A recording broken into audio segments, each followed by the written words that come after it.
Hello, Mark. My name is Tina. My number is 15. I'm a sophomore at NCUE. Today, I'm going to read a speech called How to Spot a Liar by Pamela Meyer.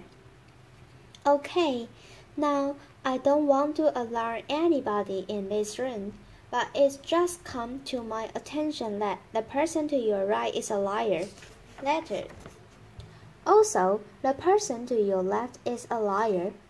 Also, the person sitting in your very seat is a liar. We are all liars.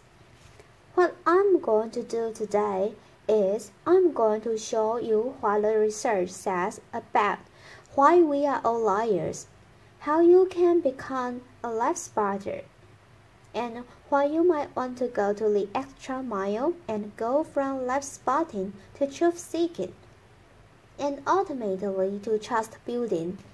Now, speaking of trust, ever since I wrote this book, Life Spotting, no one wants to meet me in person anymore. No. They say, it's okay. We'll email you. Letter. I can't even get a coffee date at Starbucks. My husband's like, honey, deception. Maybe you could have focused on cooking. How about French cooking? So, before I get started, what I'm going to do is I'm going to clarify my goal for you, which is not to teach a game of gotcha. Life spotters aren't those nitpicky kids, those kids in the back of the room that are shouting, Gotcha, your eyebrow twitched. You flare your nostril. I watch the TV show, Lie to Me. I know you are lying. No, life spotters are armed with scientific knowledge of how to spot deception. They use it to get to the truth, and they do what mature leaders do every day.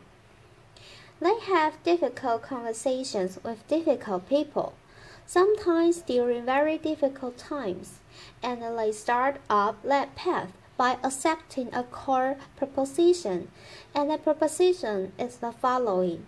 Lying is a cooperative act. Think about it.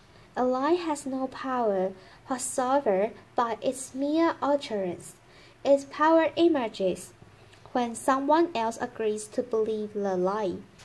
So I know it may sound like touch love, but look, if at some point you got lied to, it's because you agreed to get lied to. Truth number 1 about lying. Lying's a cooperative act. Now, not all lies are harmful. Sometimes we are willing participants in deception for the sake of social dignity.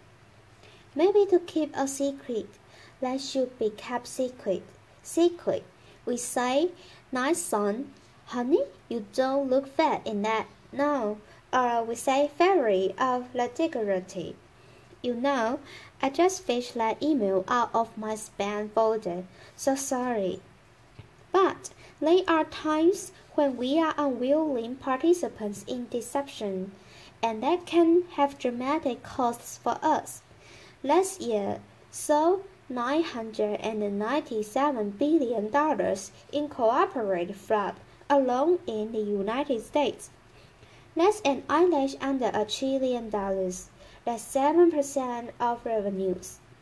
Deceptions can cost billions. Think Aaron Madoff, the mortgage crisis, or in the case of double agents and cheaters like Robert Hansen or Eldridge Amos. Lies can betray our country. They can compromise our security. They can undermine democracy. They can cause the deaths of those that defend us. Deception is actually serious business. This conman, Harry Oberlander, he was such an effective conman. British authorities say he could have undermined the entire banking system of the Western world, And you can find this guy on Google. You can find him anywhere. He was interviewed once, and he said the following. He said, "Look, I've got one rule." And this was Henry's rule. He said, "Look, everyone is willing to give you something. They are ready to give you something for whatever it is they are hungry for. And that's the crux of it. If you don't want to be deceived, you have to know, what is it that you are hungry for?" And we all kind of hate to admit it. We wish we were better husbands, better wives, smarter, more powerful, taller, richer. The list goes on. Lying is an attempt to bridge the gap, to connect our wishes and our fantasies about who we wish we were, how we wish we could be, with what we are really like. And boy, are we willing to fill in those gaps in our lives with lies? On a given day, studies show that you may be lied to anywhere from 10 to 200 times. Now granted, many of those are white lies, but in another study, it showed that strangers lied 3 times within the first 10 minutes of meeting each other. Later. Now, when we first hear this data, we recoil. We can't believe how prevalent lying is. We are essentially against lying, but if you look more closely, the plot actually thickens. We lie more to strangers than we lie to co-workers. Extroverts lie more than introverts. Men lie 8 times more about themselves than they do other people. Women lie more to protect other people. If you are an average married couple, you are going to lie to your spouse in 1 out of every 10 interactions. Now, you may think that's bad. If you are unmarried, the number drops to 3. Lying's complex is woven into the fabric of our daily and our business lives. We are deeply ambivalent about the truth. We parse it out on an as-needed basis, sometimes for very good reasons, other times just because we don't understand the gaps in our lives. That's true number 2 about lying. We are against lying, but we are covertly for it in ways that our society has sanctioned for centuries and centuries and centuries. It's as old as breathing. It's part of our culture. It's part of our history. Think Dante, Shakespeare, the Bible, news of the world. Later, lying has evolutionary value to us as a species. Researchers have long known that the more intelligent the species, the larger the neocortex, the more likely it is to be deceptive. Now you might remember Coco. Does anybody remember Coco, the gorilla who was taught sign language? Coco was taught to communicate via sign language. Here's Coco with her kitten. It's her cute little fluffy pet kitten. Coco once blamed her pet kitten for ripping a silk out of the wall. Later, we are hardwired to become leaders of the pack. It starts really early. How early? Well, babies will fake a cry, pause, wait to see who's coming, and then go right back to crying. 1-year-olds learn concealment. Later, 2-year-olds bluff. 5-year-olds lie outright. They manipulate via flattery. 9-year-olds masters of the cover-up. By the time you enter college, you are going to lie to your mom in 1 out of every 5 interactions. By the time we enter this world and we are breadwinners, we enter a world that is just cluttered with spam, fake digital friends, partisan media, ingenious identity lives, world-class Ponzi schemers, a deception epidemic. In short, what one author calls a post-truth society. It's been very confusing for a long time now. What do you do? Well, there are steps we can take to navigate our way through the morass. Chan life spotters get to the truth 90% of the time. The rest of us, we are only 54% accurate. Why is it so easy to learn? There are good liars and bad liars. There are no real original liars. We all make the same mistakes. We all use the same techniques. So, what I'm going to do is I'm going to show you two patterns of deception, and then we are going to look at the hotspots and see if we can find them ourselves. We are going to start with speech. Video. Bill Clinton. I want you to listen to me. I'm going to say this again. I did not have sexual relations with that woman, Miss Lewinsky. I never told anybody to lie. Not a single time. Never, and these allegations are false, and I need to go back to work for the American people. Thank you. Applause. Pamela Meyer. Okay, what were the telltale signs? Well, first, we heard what's known as a non-contracted Daniel. Statistics shows that people who are overdetermined in their Daniel will resort to formal rather than informal language. We also heard distancing language. Like women, we know that liars will unconsciously distance themselves from their subject, using language as their tool.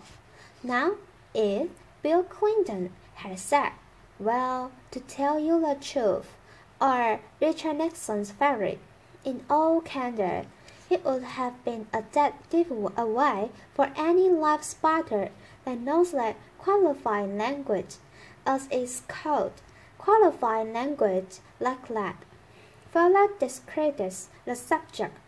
Now, if he had repeated the question in its entirety, or if he had peppered his account with a little too much detail, and we are all really glad he didn't do that, he would have further discredited himself. Freud had it right. Freud said, look, there's much more to it than speech. No mortal can keep a secret. If his lips are silent, he chatters with his tips. And we all do it no matter how powerful you are. We all chatter with our fingertips. And going to show you Dominic Strauss-Kahn with Obama, who's chattering with his fingertips. Later. Now this brings us to our next pattern, which is body language. With body language, here's what you've got to do. You've really got to just throw your assumptions out the door.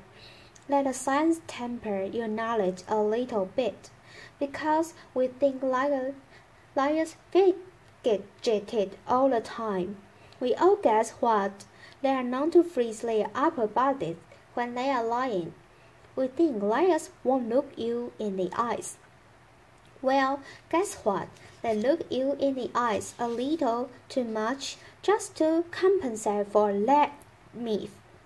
We think warmth and smiles convey honesty, sincerity, but a changed life spotter can spot a fake smile a mile away. Can you all spot a fake smile here? You can consciously contract the muscles in your cheeks, but the real smiles in the eyes, the crossfit of the eyes, they cannot be consciously contracted, especially if you overdid the Botox. Don't overdo the Botox. Nobody will think you are honest. Now, we are going to look at the hotspots. Can you tell what's happening in a conversation? Can you start to find the hotspots to see the discrepancies between someone's words and someone's actions?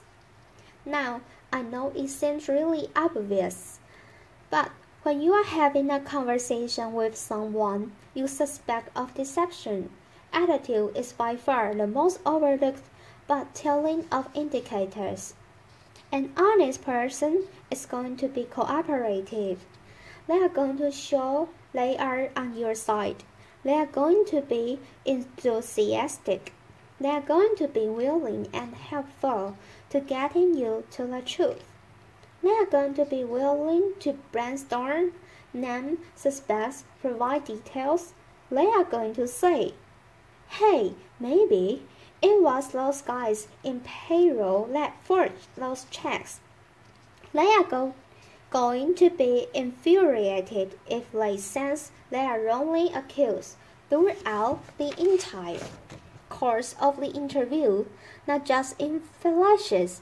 They will be infuriated throughout the entire course of the interview. And if you ask someone honest what should happen to whomever did forge those checks, an honest person is much more likely to recommend strict rather than lenient punishment. Now, let's say you are having that exact same conversation with someone deceptive. The person may be withdrawn, look down, lower their voice, pause, be kind of herky-jerky. As a deceptive person to tell a story, they are going to pepper it with way too much detail in all kinds of irrelevant places, and then they are going to tell their story in strict chronological order. And what a chain interrogator does is they come in and in very subtle ways over the course of several hours. They will ask that person to tell that story backwards, and then they'll watch them score and check with which questions produce the highest volume of deceptive tales. What do they do that? Well, we all do the same thing. We rehearse our words, but we rarely rehearse our gestures. We say yes, we shake our hands no. We tell very convincing stories. We slightly shrug our shoulders. We commit terrible crimes, and we smile at the delight in getting away with it. Now, that smile is known in a trade as stupid delight. And we are going to see that in several videos moving forward. But we are going to start. For those of you who don't know him, this is presidential candidate John Edwards, who shocked Americans by fathering a child out of wedlock. We are going to see him talk about getting a paternity test. See now, if you can spot him saying yes while shaking his head no, slightly shrugging his shoulders. Video, John Edwards. I'd be happy to participate in one. I know that it's not possible that this child could be mine because of the time of events. So I know it's not possible. Happy to take a paternity test and would love to see it happen. Interviewer, are you going to do that soon? Is there somebody? J.E. Well, I'm only one side of the test, but I'm happy to participate in one. P.M.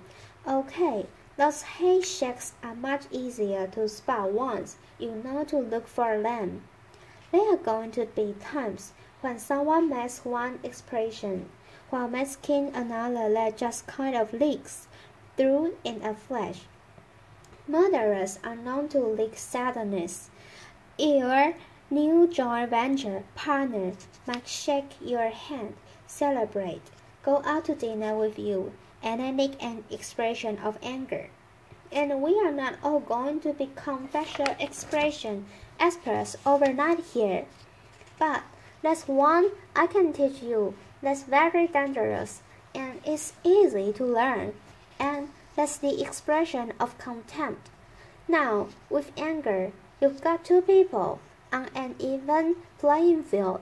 It's still somewhat of a healthy relationship, but when anger turns to contempt, you've been dismissed. It's associated with moral superiority, and for that reason, it's very, very hard to recover from. Here's what it looks like. It marks by one deep corner pulled up and in.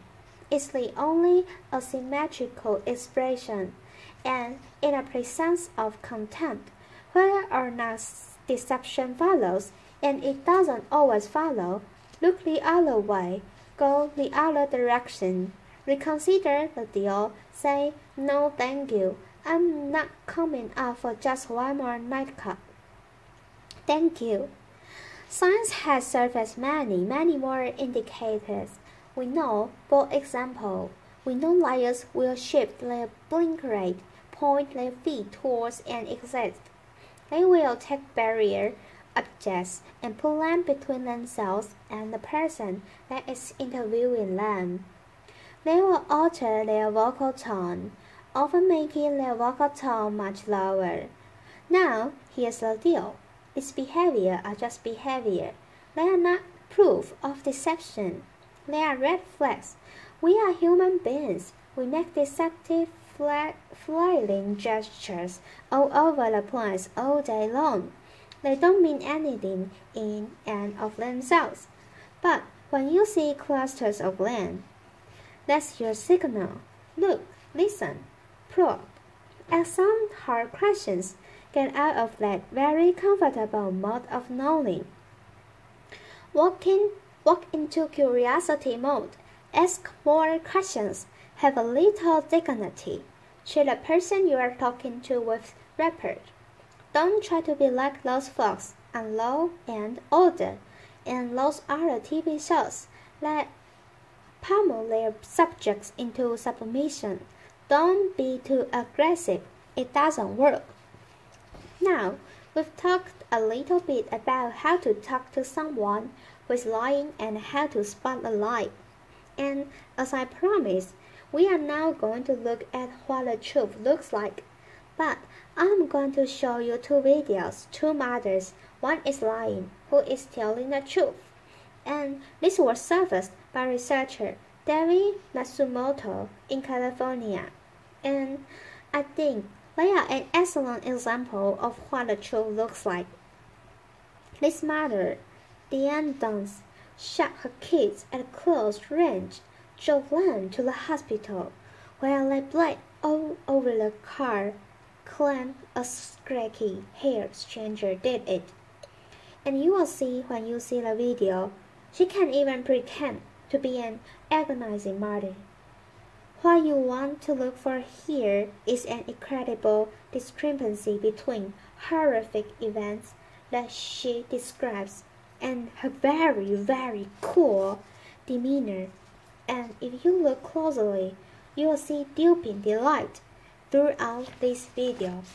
Diane Dunst, and nice. When I close my eyes, I can see Christy reaching her hand out to me while I'm driving, and the blood just kept coming out of her mouth, and that maybe it's fade too with time, but I don't think so. That bothers me the most. P.N. Now I'm going to show you a video of an actual grieving mother, Erin Ronia, confronting her daughter's murderer and the torture in court. Here you are going to see no false emotion, just the authentic expression of a mother's agony. Video. Erin Ronia, I wrote the statement on the 3rd anniversary of the night you took my baby, and you hurt her, and you crushed her, you terrified her until her heart stopped, and she fought, and I know she fought you, but I know she looked at you with those amazing brown eyes, and you still wanted to kill her, and I don't understand it, and I never will. P.N. Okay, there's no doubting the veracity of those emotions. Now, the technology around what the truth looks like is progressing and the science of it. We know, for example, that we now have specialized eyes checkers and infrared brain scans, MRIs that can decode the signals that our bodies send out when we are trying to be deceptive. And these technologies are going to be marketed to all of us as panaceas for disease, and they will prove incredibly useful someday. But you've got to ask yourself in the meantime, who do you want on your side of the meeting? Someone who's chained in getting to the truth, or some guy who's going to jack a 400-pound electroencephalogram through the door? Let Spartans rely on human tools. They know, as someone once said, characters, who you are in the dark, and what kind of interesting is light today. We have so little darkness. Our world is lit up 24 hours a day. It's transparent with blogs and social networks, broadcasting the buzz of a whole new generation of people that have made a choice to live their lives in public. It's a much more noisy world. So one challenge we have is to remember oversharing. That's not honesty. Our manic tweeting and texting can blind us to the fact that the subtleties of human decency, character integrity, that's still what matters. That's always what's going to matter. So in this much noisier world, it might make sense for us to be just a little bit more explicit about our moral code. When you combine the science of recognizing deception with the art of looking, listening, you exempt yourself from collaborating in a lie.